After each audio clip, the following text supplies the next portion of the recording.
Click. Well, might be best. Look, I'm showing off my Stephen We're Colbert live.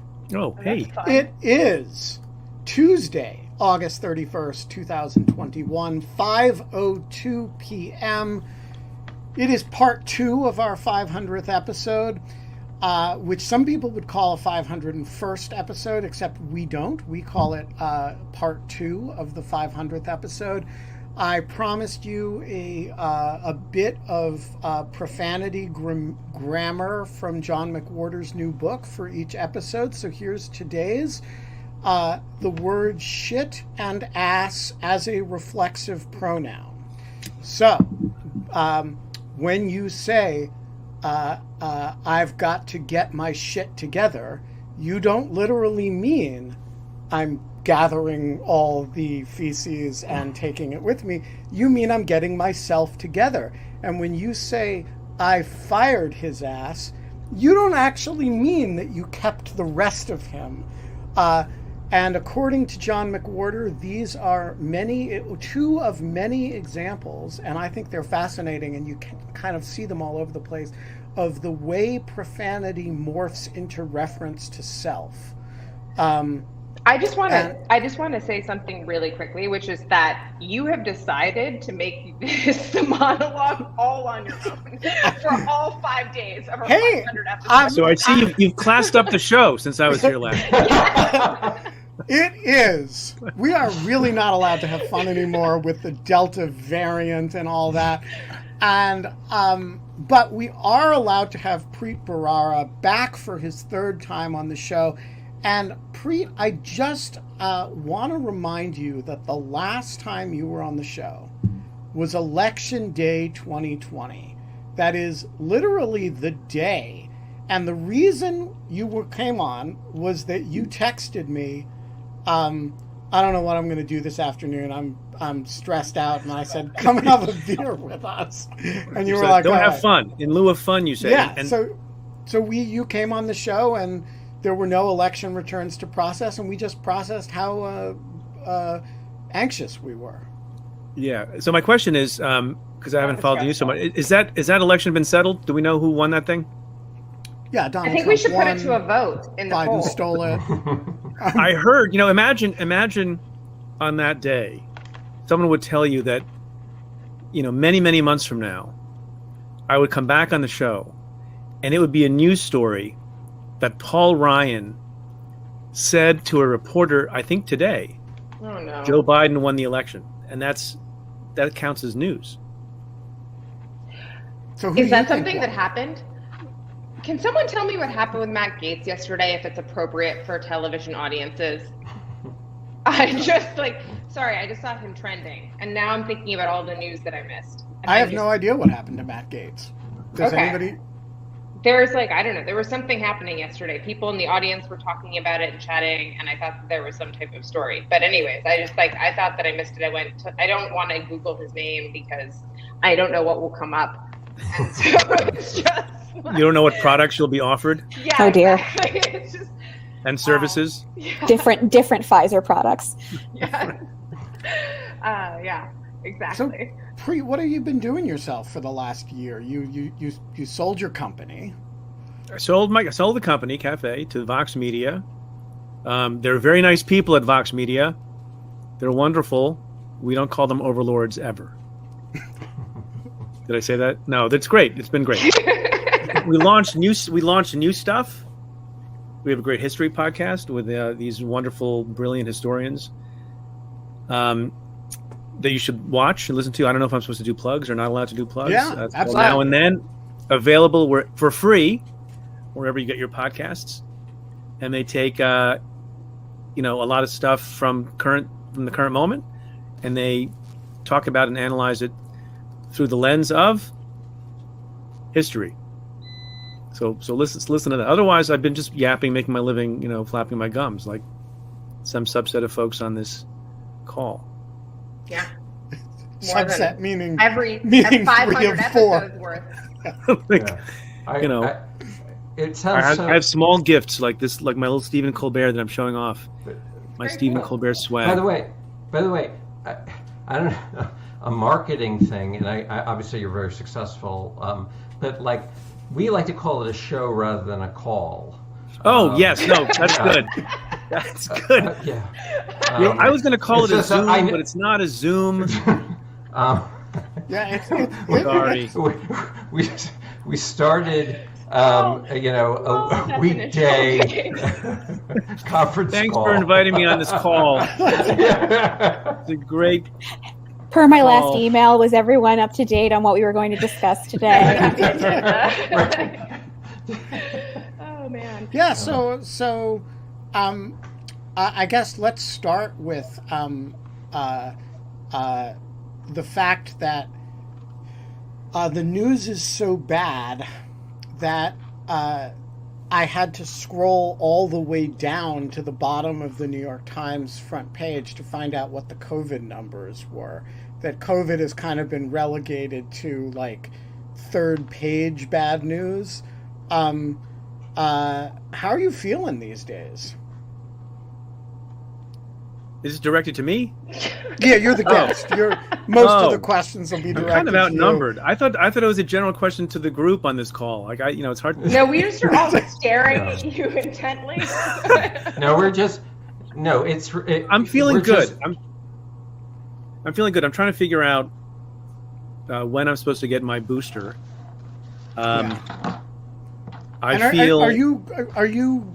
You're fully vaccinated. You believe in vaccines. I believe in addition vaccines. to believing in the election. In addition to that, I believe in science, and I think my kids all start school tomorrow, 2 in college and 1 in high school, and I'm pleased that they're all going to be going to class. And one of the reasons that that's possible is because there are more science believers than not. I find it interesting that I think Mississippi, I think as recently as today, is now in second place in number of deaths due to COVID on a per capita basis, overtaking New Jersey, if I have that correct. And it makes me very sad to think that people are taking certain kinds of treatments that I will not make fun of at this moment, but I understand why sometimes people do, even though there are dire consequences of believing more in horse dewormer than in a fully approved vaccine. So I feel mixed about things. Some things are going well, like my kid's school. New York is doing, I think, fairly well. On a more parochial level, personal to me, I thought we were all going to be going back and doing events. There are conferences that have been delayed for a year and a half, and I have events that have been delayed for a year and a half. Some of them are getting canceled now in the fall, and some of them are proceeding. But it would be nice if more folks got vaccinated so we could all go about our business. And this idea that it's an individual choice and it doesn't affect the collective, I find to be silly. I think you are really undervaluing the desire of the human being to be free of horseworms. I have 2 things. One, I do not understand at all. I actually think that maybe we misbranded the vaccine by calling it a vaccine. If we had called it the flu shot or the COVID shot, I think that more people might have gotten it, and they wouldn't have had this type of expectation level that once they got it, it was the only one they needed for the rest of their lives, as they do with rubella and measles and smallpox. And so I'm hearing a lot of people, even smart people that had 2 shots, griping about having to get a booster shot. And I think that is just insane. Who cares? Go get another shot. It's not that big a deal. You get a flu shot every year because variation happens. And so I think we missed the opportunity. I think we should have branded it hydroxychloroquine. Then everybody would want to take it. Yeah, right. yeah. Or maybe called it horse dewormer. I also think Kate is right in the sense that the term vaccine, bizarrely, has been, stigmatized by a certain segment of the population who would then be, would extend that skepticism to something called the blank vaccine. But the shot, a shot's a shot. Yeah. So I think that was really interesting. Yeah, I don't know. It's just been something that I've been thinking. The other thing is, guess what I have in my closet? I have goat lung dewormer in my closet. Really? You have specific to the organ? No, I had it before all of this happened, and then there got You are prepared. Is it traditionally stored in closets, or is that just your? No, that's just color. I keep mine in the fridge myself. You could also call that a skeleton, I think. Yeah. I didn't used to mention it in polite company, but now it's really it's kind of like a calling card. Does that kind of thing expire, or is it like a Twinkie and it lasts forever? The dog was sick, and the vet told us to get it, and they thought she had some lungworm thing a couple of years ago, and so we ordered it. It was cheaper than the thing, but we never got rid of it because what if she gets it again? And what if you need it to? What if you need it as a miracle cure for a perfectly treatable condition? But can I say something contrarian for a moment? Sell it. Can I say something contrarian for a moment that not everyone may like? So the first time I heard about the horse dewormer, of course, I went to the most sacred platform for news, the Twitter. And when you first go on Twitter and they start talking about this, and I get it's insane, and I'm stipulating it's insane for people to trust that over a vaccine, but you get the sense that there are these crazy people who are taking something that has never been taken by a human being ever in their lives. Not to say that that's sufficient, but then you dig a little further, and there is I'm not saying it's scientifically prescribed or should be prescribed, but there are people who get a little bit carried away and don't appreciate that there are some folks who understand that there are humans who take it to deal with a particular medical issue, and there are real doctors who prescribe it for real things. And the folks who don't want to take the vaccine latch on to that. So, sometimes it's the case that the things we make fun of deserve to be made fun of, if the situation wasn't so tragic. But it's not quite as it's not 100 on a 0 to 100. It's like an 85 or a 90. And then people are grasping so much at straws. You had the case. I think there was a case in the last few days where somebody successfully sued and got a judge to require the hospital to administer the horse dewormer because it was prescribed by an actual licensed doctor. Now, I'm not a doctor. I have a doctor in my family, and I think it's all insanity. But sometimes, the mere mockery of these things is not going to get through to people who have different, sources of information, and they hear about a case like that, and they hear about someone who took it for something else. Am I making any sense? Yes. Absolutely. Particularly with hydrochloroquine, because there are a lot of different uses for that are off-label from its typical prescription. The ivermectin might be a little bit different, but yes.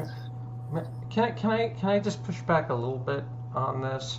Because I feel like, just on the substance about ivermectin, sure, we can all, you can find a case to be made, but it sounds like their claim that they're making is internally inconsistent.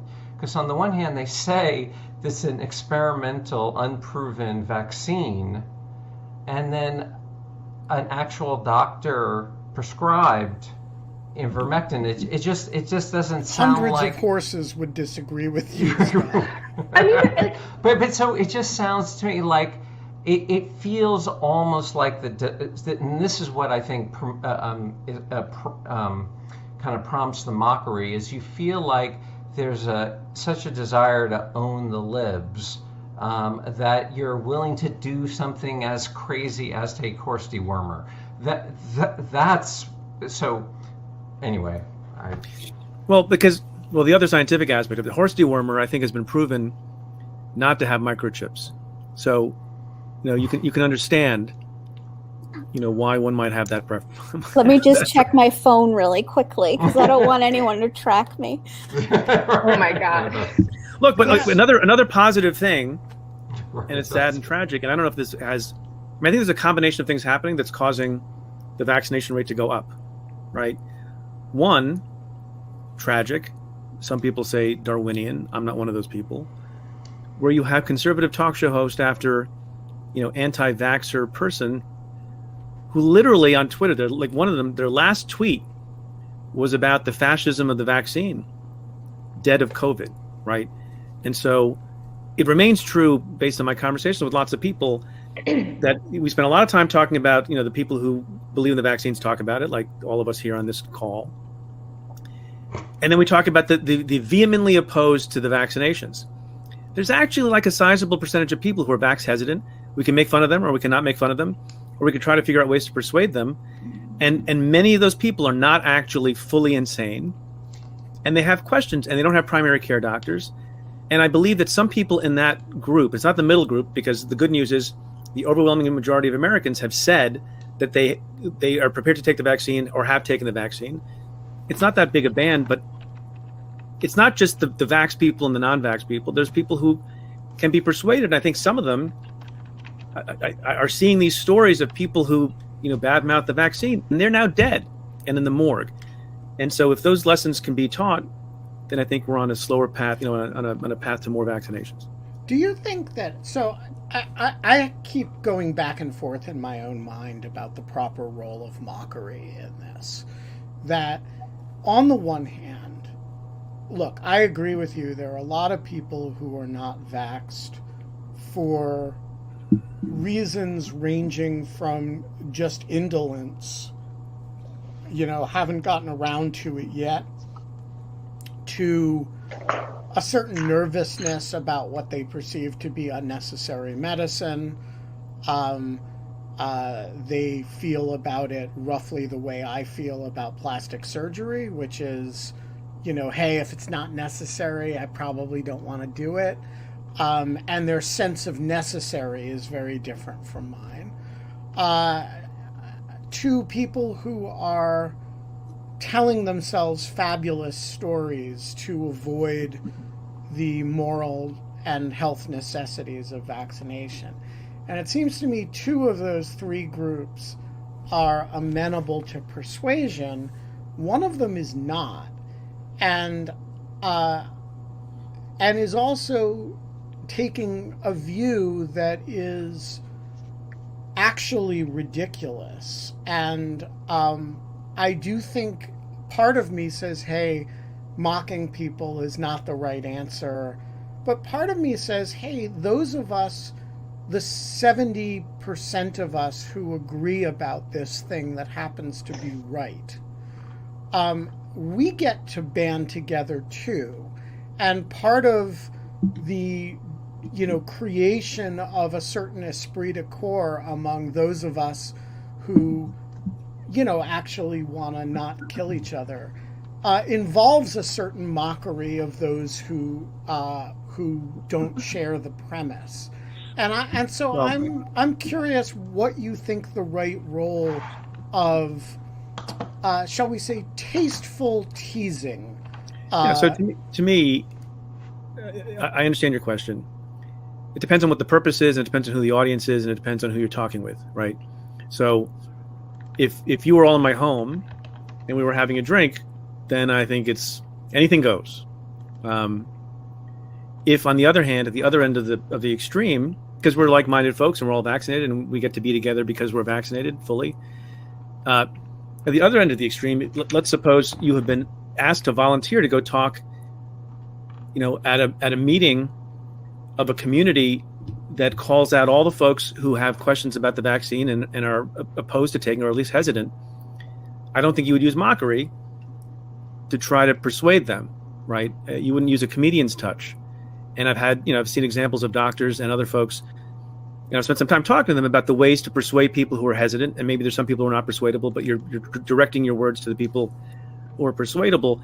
You'd use a very different approach. And I think you'd be kinder and more understanding, even if you don't fully, credit their logical thinking and their reasoning skills. And then in between, I think for purposes of this show, I finally got it right.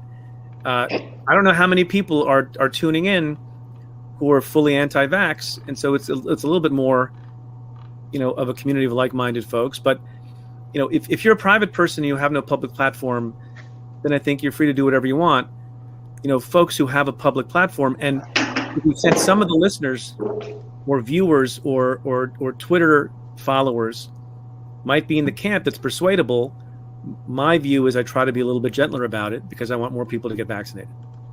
So just to flesh that out, I have never actually confronted somebody who professed to be anti-vax. I had a debate with a woman named Liz Wheeler on a podcast who was opposed to vaccine mandates of any kind and insisted that it was a legitimate choice not to be vaccinated. But she wouldn't say, I don't believe in the vaccine, I wouldn't get it. So if you were confronted by such a person, what would you say to them other than what's the respectful way to say, you're really full of shit? Well, so I had some discussions about that. Adam Grant, who's a brilliant organizational psychologist who's been on my podcast a couple of times, we actually did an exercise where he had me pretend to be someone who's anti-vax and make my arguments because I wanted to see how he would talk to someone like that. And if you're in good faith running into somebody who's that way, and by the way, I know folks who are that way. My son has friends whose parents have not gotten the vaccine, not a lot, but a couple. And we live in Westchester County. We don't live in a red state. And the advice from Adam is, and from the doctors I've seen who've had these kinds of conversations to convert people to getting a vaccination, has been to ask questions and find out what their particular concerns are. And so, for example, when confronted with somebody who says, look, I'm not 100% against it. It's not that I'll never get one, but this is obviously not the case any longer, but it's just emergency use authorization. It's only been around for a little while. We don't know what the long-term effects are going to be, which is not a crazy point. I think we do the math better than that, but it's not a crazy point if it's made in good faith. And Adam says, the thing that I would say to that person is, well, that's interesting, but there have been a lot of scientific studies. We've studied for a particular amount of time compared to how the studies have been done with respect to other vaccinations that have been deemed safe over time, explain that the big problems that we've seen with vaccinations over the course of medical history, as I understand it, any severe problem surfaces within the first few weeks to the first 2 months. That it is not the case, based on scientific study and our history and our track record, that some crazy medical problem arises from a vaccine 18 months in. And then the second or third thing you would say to that person is, I get your point that you're concerned about the long-term effects of the nation, but are you aware of the potential long-term effects of COVID? It's not just the flu. And there are lots of doctors who have done a lot of different studies to show that some subset of people who get COVID, it's not like they get the flu recover, but they have long-term, negative side effects that, as a mathematical matter and a statistical matter, outweigh the long-term likely effects of the vaccination. And that's a pretty mature, intelligent discussion that doesn't take, your own view for granted and respects the point of view of the other side. And, does it persuade the person that day? Maybe not, but maybe in combination with other kinds of persuasive tactics, it does. That's the advice from a particular person. And now I've ended the show somehow. No, wait, I'm waiting for Ben to say something. I thought he was going to say something. No, I was waiting for you. You have a diagram to draw. I do. Hold on. You guys disappeared and I can't find you. So hold on 1 second. Oh my God. Look, there is a group of people who are just own the libs. And they're a peculiar sort because having taken and I read about this, I think, even with respect to somebody who had a family member who died from COVID, that they're so wrapped up in the identity of being for freedom, their version of freedom, and anti-vaccination, that there is no face-saving way for the person without particular psychology to then abandon their position. It's kind of like the sort of, always Trumper in the face of lots and lots of evidence that Trump was incompetent and didn't care about you. You've made the commitment to that cause. Even in the face of death, some people are never going to be converted. So, look, that's what God wanted. And that's what happens. And I think those people are not savable with argument. So, Preet, I have I have something for you, which is while you were talking, I sketched out a Venn diagram. And Uh-oh. people that are familiar with the show know that I love Venn diagrams. Can you make me big, Ben? I've been saying that for years. Can you make me big, Ben? Yeah. Okay. Well, I was about to mention something before he made you big, and then okay. So I think that basically you can put anti-vaxxers in 4 Venn diagram concentric circles, and there's one. Oh, good. The marker's working. I'm so happy about that. Let's try another one. Okay. By the way, can you guys see that? This is the best TED Talk ever. It's a little faint, but we can see it. Can you? Okay. Yes. So you have this. This is like liberty-based reasons not to vax. Okay. Okay. And then concentric with that, you have genuine skepticism. Kate, you know how based often means not just like based on, but like cool in an ironic way? Am I doing it? No, but that's what it looks like. Looks like you're saying liberty is based. Oh, right. Yes. No. Liberty-based reasons not to vaccinate. Right. And then and then we have conspiracy theory. People who believe conspiracy theories. I feel like these two overlap. The people who genuinely don't believe science, and then the people who believe conspiracies. Conspiracy theory. And then you have over here, you have the fundamentalists, like the religious. I'm spelling everything wrong. But then I think this is the most important part of the Venn diagram, is that all of it is people who are looking to score political points on the right. Everything. I don't know that that's right. Really? I think I think the person on the right would agree with any one of these points just to score political points. Right, but Ben, you're muted. But it's not the case that it's not. Maybe I'm not understanding Venn diagrams. I don't think it's the case that everyone in the circle of skeptics is also conservative trying to score a political point. And we have a neighbor who super educated and doesn't meet the demographic. And this person said to my wife, had a conversation with this person, and this person said, kind of to my wife's surprise, I'm not getting the vaccine. I'm letting my kids get it because it's required for them to go to school. But I think I'm a healthy person, and I think we take too many vaccines. We over-vaccinate in this country, and he's not a crazy person in the way. I'm not sure what category he fits in other than skeptic. And I don't even think he's necessarily a conservative or a Republican. He just has a personal view that, I'm healthy. I'm going to be careful. He wears a mask. No, you're misunderstanding, and I did kind of get sloppy with the Venn diagram kind of meaning there. But what I was trying to basically say was, those are the 4 ways that I conceptualize basically the anti-vaxxers. And then what basically is happening politically is the entire right is pandering to all of those and fitting inside all of those. So I think people have their individual reasons for choosing not to vaccinate. I think they kind of roughly fit in those buckets. And then I think that politicians are on the right, or conservatives are willing to take on any single one of those in order to score points and in order to strengthen their base. And so that's kind of that's what I meant. And you're right, it didn't particularly, that part didn't match onto the Venn diagram, but that was my bigger point. Can I just say one thing? I agree, of course, with what Preet said. I mean, that is obviously in the public sphere of a certain sort, we should be trying to persuade, because it's not only the right thing for humanity, but it's in our self-interest. And that's of course right. I would just to say that there's another side to it, and I wrestle with this all the time, which is that when we're told we're not allowed to mock that which is mockable, it feels almost like blame, and I know this is not meant in this case, but it feels sometimes almost like blaming the victim.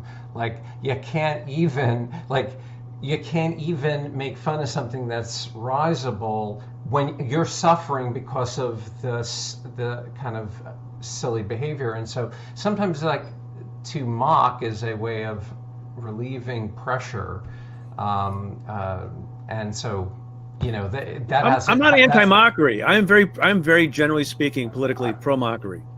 Okay, I think that also can apply to Horst Wurmer people. Yeah, I mean, not all. Yeah. I mean, I'm in certain contexts. Richard Wattenbarger. Hello. The floor is yours.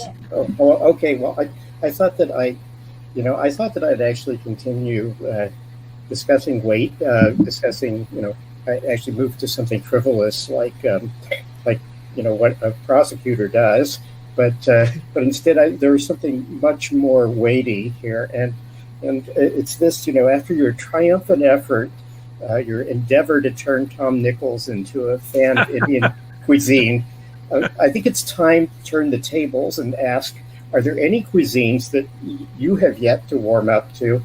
And if so, or even not, if you could have your own Preet Bharara to introduce you to a cuisine, who would it be? Wow. So I have learned, I think generally I think I'm smart enough not to have ever, nor would I ever, malign entire cuisine. Like, one of the reasons that Tom Nichols, for folks who don't know the story, he said something quite stupid, and by his own admission, quite stupid, on Twitter, like a year and a half ago, 2 years ago. And it was not to say I don't like Indian food, or I don't like a particular dish, or I don't like curry. And because he's, trying to be, mockery can get you in trouble too if you don't do it properly. That's another aspect of this conversation, I guess. He said, it was something like, we all pretend to like Indian food even though it's terrible, which was not even allowing for the fact that it's something subjective, and forgetting the fact there's 1.3 billion people in the country of my birth, and he was basically saying they're all just liars and they eat this shit, which I'm told I can say, and they're pretending in some kind of some kind of act, and that offended a lot of people. There are cuisines in which there are more dishes that I like than there are in some other cuisines. I'm not going to name any of them because I like to remain uncanceled.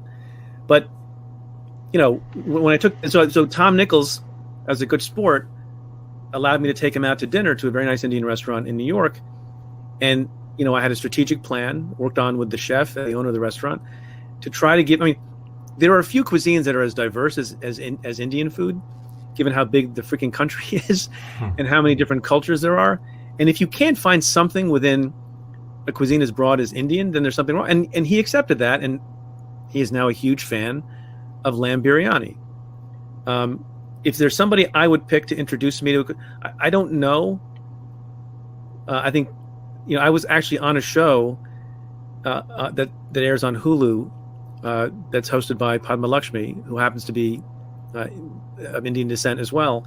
So I suppose if there's any cuisine that I have not had, I would want her to be my guide because she's excellent at that. She is really good. I will just say Preet is being delicate and not singling out a cuisine as I will single one out. People say there is an Israeli-Palestinian conflict. There is not. There is a joint regional conspiracy to kill me by feeding me things that I'm allergic to. I reject the food of the Levant in its entirety. Even when people tell you there are no sesame seeds on it, there are. They pour on tahini like it's water, and it's all an effort to send me to the hospital. Yeah, it's definitely the Mossad. In cooperation with the PA and the Syrian government and the Lebanese government. Right. They're all in it together, and it's targeting me. Shailesh, the floor is yours. Hello. Hey, Preet. Honored Hi. to speak to you. And hello, Indo of Fun. So, Preet, I discovered Indo of Fun when you first joined back in April 2020. Before that, I mostly knew Ben for Baby Canon videos. So my question is, what are your thoughts on In Lieu of Fun format? How would you compare it with your experience of creating Stay Tuned with Preet? And do you think the audience participation can make Stay Tuned even better? Because whenever I'm listening to you, I always have follow-up questions and there is nowhere to send them. I missed the first part. Are you saying the format of my podcast versus the format of this show? Yeah, so this yesterday there was an interesting conversation. Ben was making some comments about how this has been sort of a participation of a lot of engaged, thoughtful people in a live conversation, but it doesn't scale. And on the other hand, live Stay Tuned with Preet has been, immensely well distributed. But I never get a chance to ask you follow-up questions when you say something. So I think it's a great question. And look, there are different things that are for different times. In fact, I have 2 podcasts I do every week. One that gets a very, very wide listenership, hundreds of thousands, Stay Tuned with Preet. And people can get on whatever platform. They don't have to tune in at a particular time. They can listen to it. There's no video, which, spares everyone from having to look at me. Spares me from having to be well-groomed at particular hours of the day. And people can listen on their commute or while they're gardening or while they're going for a walk. And I like that because you can get a lot of folks. We try to mitigate the issue of not having engagement a little bit. At the beginning of Stay Tuned, the podcast every week, I answer for 10 or 15 minutes questions that people send. It's not quite the same as having a back and forth and having a follow-up question answered. And then separately, and this is behind a paywall because, I got 3 kids to send to college. I have the Insider podcast, which I do at the moment with Joyce Vance. And we just have a 45 to 60-minute discussion between ourselves, also sometimes answering listener questions about legal events that have occurred. I have also haven't done in a while, something like this. We'll do a Zoom where we have, a few hundred people who participate. Doesn't scale as well. We'll showcase some of the other hosts on some of the podcasts we have at Cafe, and we do a back and forth and do answer questions.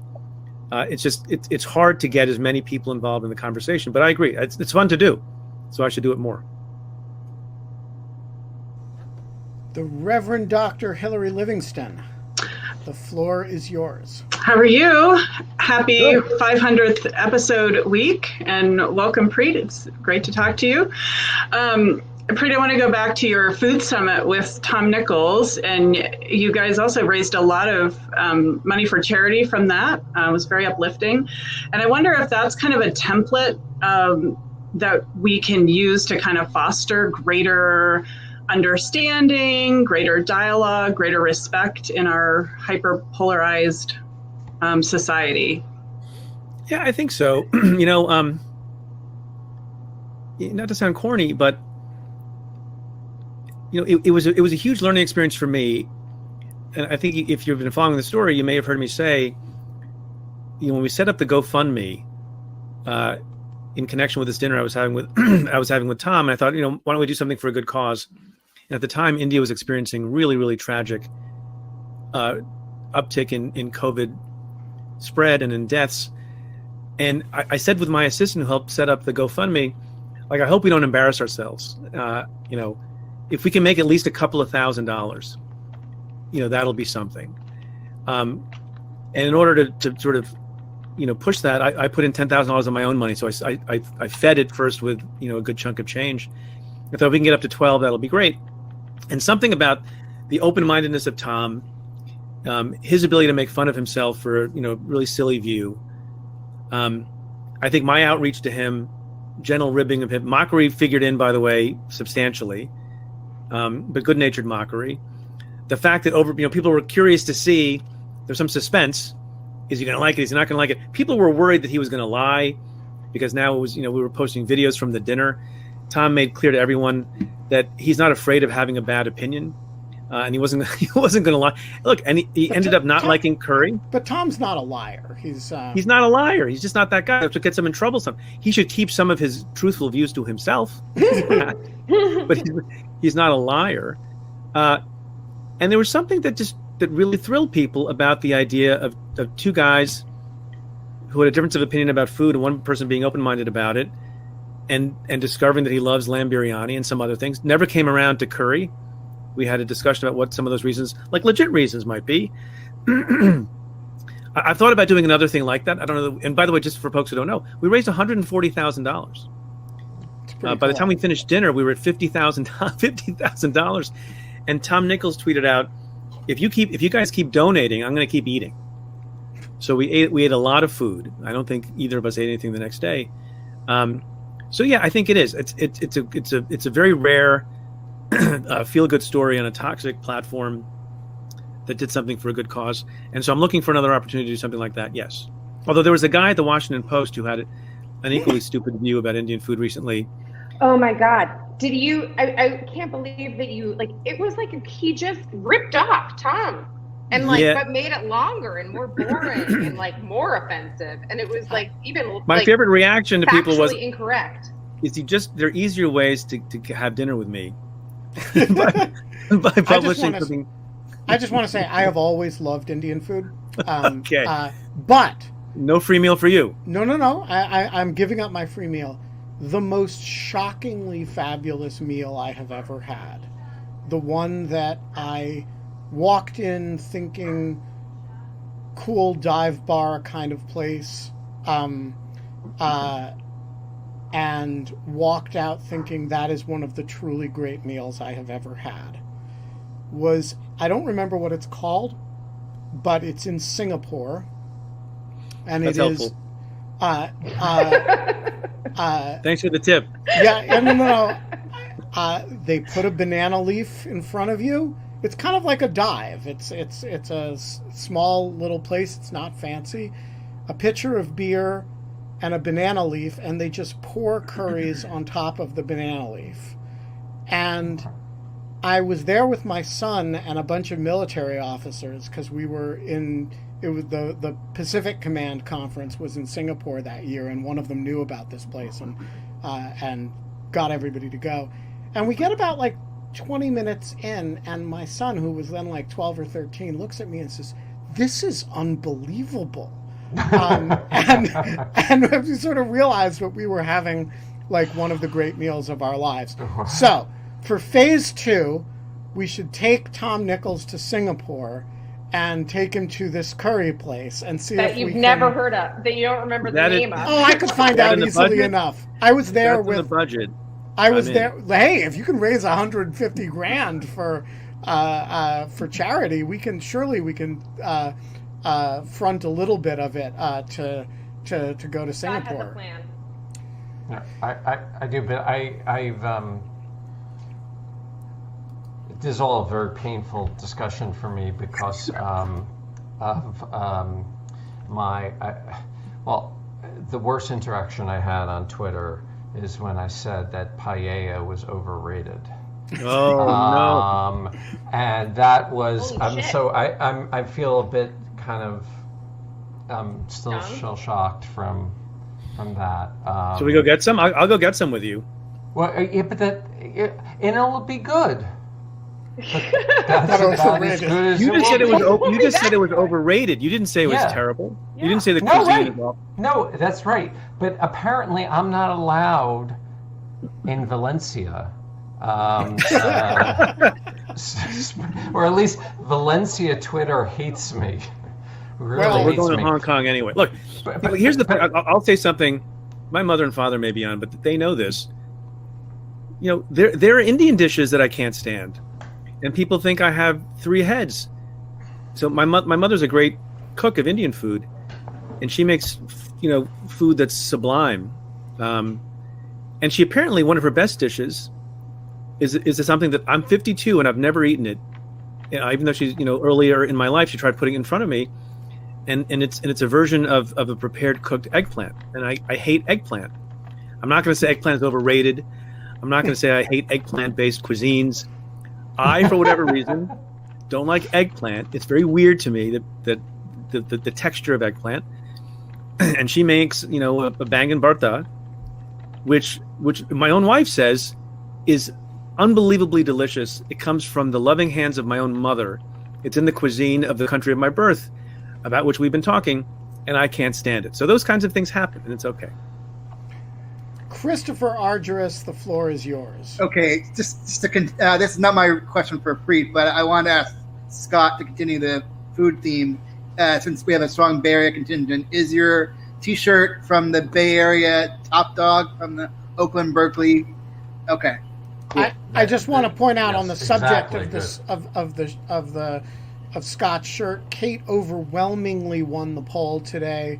I am the only one wearing a dog shirt except Scott, who fooled you all.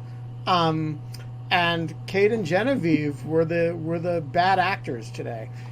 Christopher, your question. Okay, so Preet, carrying on the title of your recent book, Doing Justice, is justice? And now that's not what you were talking about in your title, but what is doing justice in terms of confronting or dealing with the aftermath of the Trump administration, January 6th, and the administration, and is justice being done, and can some sense of justice be done to all of the sort of all that Trump has wrought?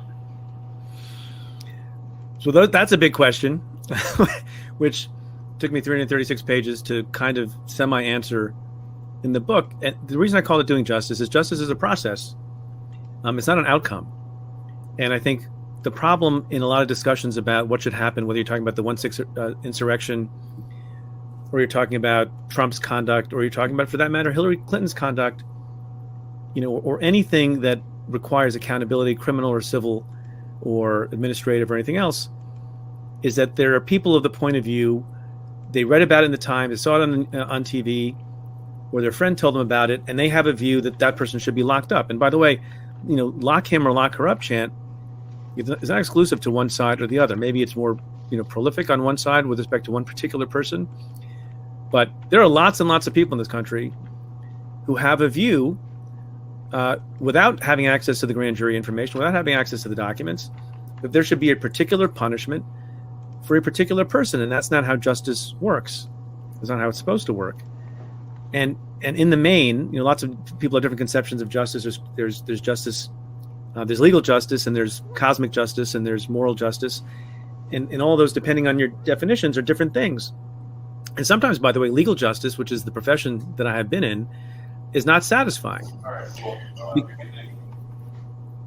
And so, generally speaking, something will be deemed, an outcome will be deemed as just if the process, the rules by which that process unfolds, are considered to be fair, and the people who are involved in it are fair-minded. And both of those things are required. So, just quickly, I don't know. I don't have all the information with respect to 1/6, and maybe it's the case, as some people have started to grumble, that there's not enough accountability, and the higher-ups who are involved in convening the 1/6 event should face some accountability from the criminal justice system. I have not seen all the testimony. I have not connected all the dots. I have not seen all the documents.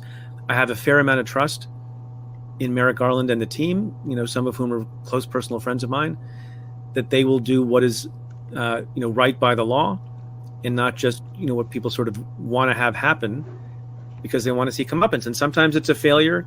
I mean, I have a whole chapter in the book called Walking Away. Talks about cases that sometimes prosecutors can't make, even though justice would seem to require some kind of accountability. Maybe legal accountability is not possible in those circumstances. So I think we got to wait to see what happens with 1/6. But I think the people who are involved, one of the two ingredients I said was important, are fair-minded people. Speaking of the book, Paula, a famed law student, has a question on the subject. Yes. So can you hear me okay? I can. That's a very easy question. Big coincidence. I had part of your book for my 1L crim law class assigned today for reading. And that's cool. You don't need praise from me, but I actually thought, I think a lot of people write quite poorly, that it was really well written and compelling, the part of the book that I had to read. Which part was it? Baby Clarina. Oh, yeah. Okay. And I swear I'm not saying this just to be nice. I kind of thought, well, this is what makes Preet. And what I mean by that is like one of the best lawyers in the country. Like, I don't read a lot of things that are that concise, precise, and compelling at the same time. And I want to know if to you it's that versus memorizing a procedure that made you the lawyer that you were, or it wasn't, or I guess maybe more broadly. Notice the past tense there. You're not currently practicing, although I'm really resting on your laurels. I have not had my license suspended in any jurisdiction, although that sometimes happens to former U.S. attorneys from the Southern District of New York. As well as people who get called out on In Lieu of Fun.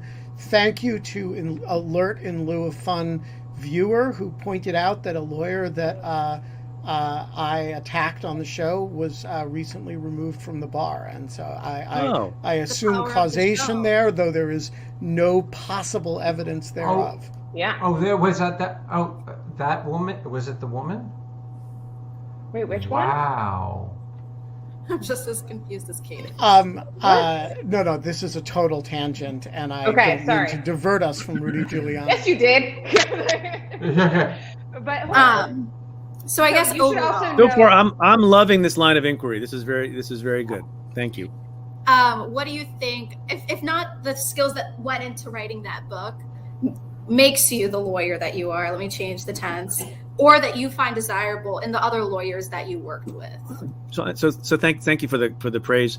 One thing that's interesting, the chapter is Paula, right? The one thing, about that case, and the book is very readable. It's not for lawyers. It's meant mostly for people who are not lawyers, who understand, how you think about moral issues and how you make decisions given, conflicting factors, right? And that case was about an infant who was stolen from the Harlem hospital when she was, 20 or 22 days old, back in the late 80s.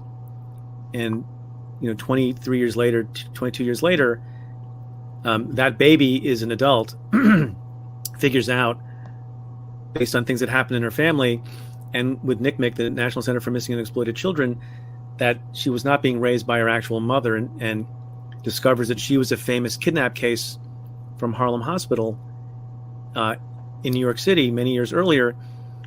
And what the chapter turns on, the case turns on, and this is getting to an answer to your question, is what's the right punishment that prosecutors should seek for the kidnapper, right? And among the considerations is, the kidnapper committed a heinous crime, and the biological parents of baby Carlina had not had the benefit of having any relationship with their daughter, probably thought she was dead, weren't sure. Eye for an eye logic prevailed in their hearts and minds, and thought that we should seek a mandatory minimum sentence, which was permissible under the statute. Meanwhile, another victim of the crime was baby Carlina herself, who was now grown, who still loved the person who had kidnapped her, although she appreciated it was a crime. And to re-traumatize her by having her be a witness in the trial, you can imagine all the different conflicting things. And so the chapter is about how we made the decision about whether to require a plea or go to trial on the mandatory minimum sentence of 20 years, given the heinousness of the crime, or withdraw that count and leave it up to the judge. And so the reason I picked that story and the reason I wrote the book, I think is a version of an answer to your question about what makes it, forget about whether or not I'm a good lawyer, but what makes a good lawyer. We spent a lot of time in law school and otherwise talking about statutes and teaching people how to read cases and having people brief them and understanding the rules of evidence, and all of that is very important. But I will tell you, there was never an extremely difficult decision that I made as U.S. attorney, and probably also not as an assistant U.S. attorney, a line prosecutor, that I could find the clear answer in a book, right? That you have maybe the majority view on your side if you're making an argument, and the other side has the minority view, but the circumstances are different, and you figure out ways to distinguish your case from a precedent. That's not hard. Sometimes it's an uphill battle, and you need to write well. The hard stuff are examples like I just gave in the baby Carlina case. What's the right thing to do? What does judgment require? What does overall justice and fairness mean? And so what I try to do when I teach my law school class at NYU and in the book is try to present issues and questions that don't have clear answers in books. There's some irony in that, writing a book about questions that are not answerable in books. And I think the best lawyers are the ones who spend a lot of time, being thoughtful and rigorous about their judgment, because the most difficult things are things that don't have precise answers. What's the right moment to arrest someone when you have evidence of crime, but not overwhelming evidence, but at the same time you have a concern that the fraud is going to be such that money will be dissipated and you can't get money back to a victim. Nobody in law school ever taught me that, and I think we need to spend more time. And I'll give you another example that I use all the time in my class. Nobody in law school ever taught me or spent 1 minute explaining to me how it is you get a reluctant victim of a violent crime, or maybe undocumented, to come testify about the crime. I mean, maybe that happened in some clinical courses, but no formal law school class ever addressed the issue. And I found myself as an assistant U.S. attorney, a young lawyer, realizing, well, the drafting of the indictment is easy. I can understand the Hobbs Act robbery statute, but how do I convince this scared person who was held up at gunpoint in their home in Chinatown? How do I convince that person to come testify and trust me? So it's a long-winded answer to say that I think what makes people good at their jobs, not just as lawyers, but also as doctors, and I have some analogies to medical doctors in the book, is judgment, thoughtfulness, and rigor, not just sort of a rote understanding of rules and policies. All right, we're going to go to Dr. Doom for the last question of the day, except that I have been trying to bring on Zunyi for a while, unable to get her on the screen. She asks, what do you make of the missing January 6th lawyer, John Pierce? What does DOJ have in their toolkit to compel accuracy on where he is? He's the attorney of record for 17 defendants. Do you know anything about this? I don't. Then we will save it for another day. Dr. Doom, you get the last question today. Then which question were you attracted to? I'm trying to think which one I was. There's one to help you and Preet raise more money.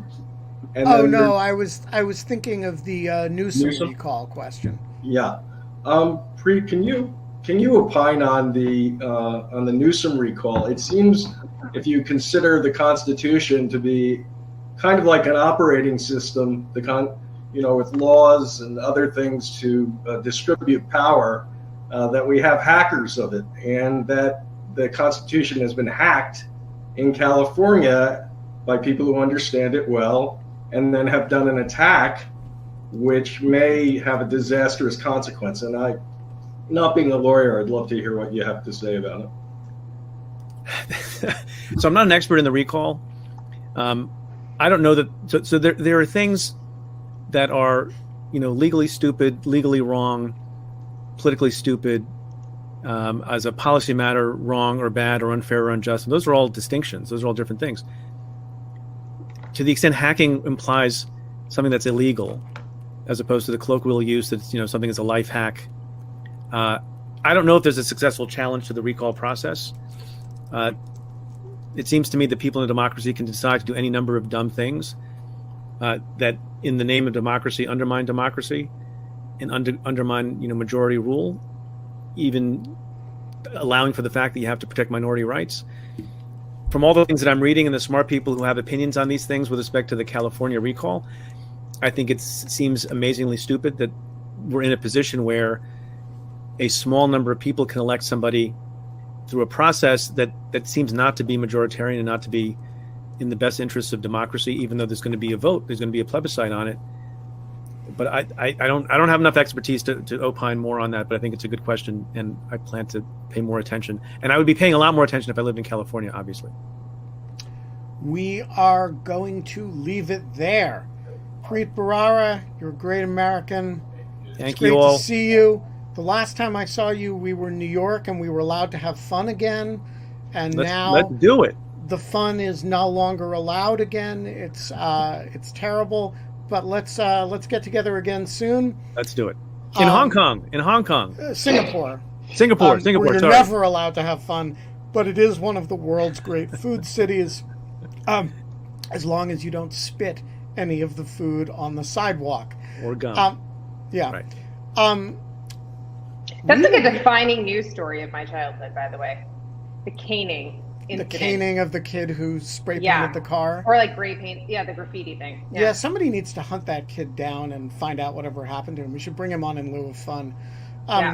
Hey, can I make one recommendation? Which we didn't talk about and I have not researched, but I would love to hear the smart people in your show, maybe you've already done this, address the legal merits of the kid who is suing on grounds of child pornography. Oh, yeah. Nirvana. Yes.